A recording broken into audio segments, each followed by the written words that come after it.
Le conseil d'administration du FMI à Washington a approuvé le décaissement de 155 millions de dollars pour le Gabon dans le cadre de l'approbation de la première et de la seconde revue du programme soutenu par le mécanisme élargi de crédit. Alors, ce décaissement intervient à la suite d'un ensemble de progrès réalisés dans le cadre de ces deux revues. Il s'agit notamment de la publication du rapport d'audit des dépenses Covid, de la signature de l'arrêté nécessitant la publication des noms et nationalités des bénéficiaires des marchés publics et de la soumission au Parlement de la loi de finances rectificative qui reflète les changements économiques opérés avec la guerre en Ukraine.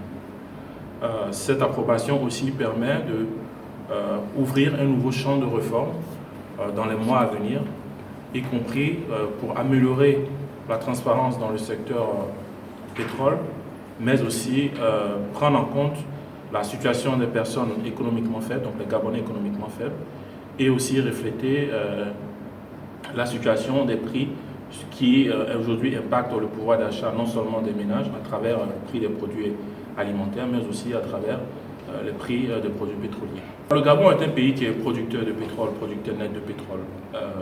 Quasiment un peu plus du quart de ses ressources proviennent du pétrole, et donc c'est une ressource stratégiquement importante pour le pays.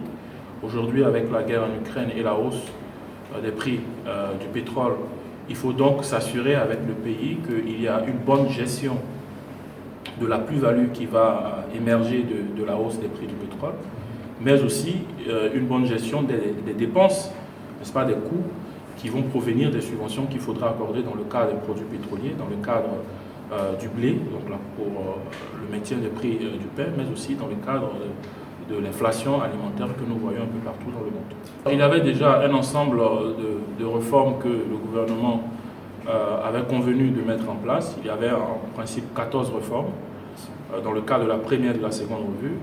Avant la mission qui s'est tenue ici à Libreville, il y avait déjà 11 mesures qui avaient été faites par les autorités, donc 11 réformes.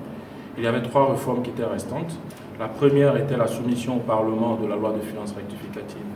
La deuxième était la publication du rapport 2020-2021 des dépenses Covid.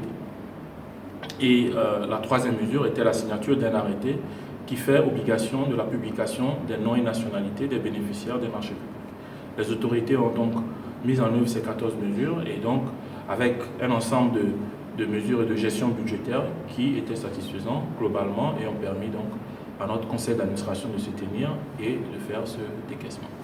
La mesure sur laquelle on avait convenu avec les autorités depuis juillet 2020 était la publication des rapports d'audit. Ces rapports d'audit ont été publiés et l'idée derrière cet accord avec les autorités était justement de rendre cette information disponible à l'ensemble des acteurs de la société, mais aussi des institutions de la République qui, avec leurs instruments respectifs, pourraient prendre en charge ce dossier, une fois que le rapport aura été publié.